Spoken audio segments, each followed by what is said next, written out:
নায়িকার মৃত্যুর খবর ভাইরাল হতেই চাপ বিভিন্ন স্থান থেকে। তদন্তের ভার সিআইডির হাতে। শুটিং চলাকালীন খুন হয়ে গেলেন অভিনেত্রী অপর্ণা মুখার্জি। ডিভোর্সের ৩ বছর পর স্বামী সুজন বন্দ্যোপাধ্যায়ের পরিচালনায় শুটিং শুরু হয়েছিল কলকাতা থেকে প্রায় ৫০ কিলোমিটার দূরে।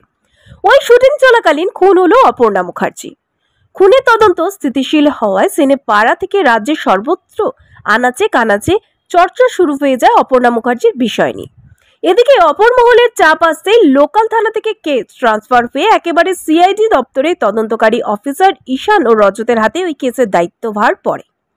তদন্ত শুরু করে যত গভীরে যায় তত যেন সম্পর্কের সমীকরণ, মানুষের প্রতি মানুষের হিংসা, অসৎ পথে নিজের জীবনযাপন করা প্রতিপত্তি চূড়ান্ত ওঠার জন্য কিভাবে পাশে থাকা মানুষটাও একদিন শত্রু হয়ে ওঠে, সেগুলি ফুটে উঠতে চলেছে মুর্শিদাবাদে সেই বিখ্যাত ফাতেমা সিনেমার পরিচালক আতিউল ইসলামের পরিচালনায় দেবলীনা, ঋতিকা, মীর, দেবরাজ, অনিন্দিতা সহ টলিউডের নায়ক নায়িকারা এই মহরত ছবিতে অংশগ্রহণ করেছে।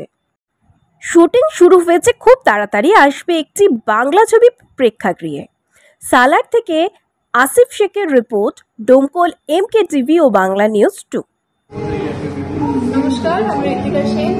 আর আমাদের শুট চলছে আমার নতুন ছবি মহরত। ডিরেক্টর আতিউল ইসলাম। আতিউলদার সাথে ফার্স্ট টাইম কাজ করছি এবং আমাদের পুরো ক্রিউ খুব ভালো। আতিউলদার সাথে আমার কাজ করার অভিজ্ঞতা খুব সুন্দর, খুব মিষ্টি এক্সপিরিয়েন্স।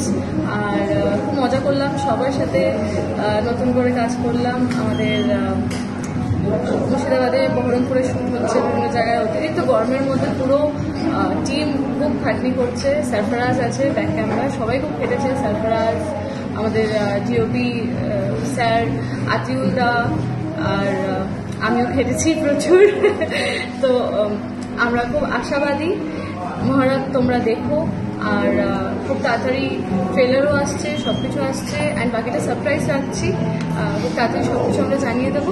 তোমরা প্লিজ আমাদের এই মহরতের মাধ্যমে অনেক ভালোবাসা দিও আর আশীর্বাদ করো, যাতে তোমাদেরকে আমরা ন্যায্য প্রাপ্যটা দিতে পারি।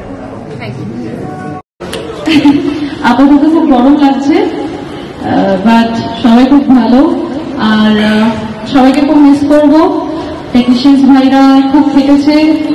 আর সারফারাজ একটু স্পেশালি চলে আসো। সারফারাজ সব থেকে বেশি খেটেছে, না সারফারাজ সব থেকে বেশি খেটেছে বলে তা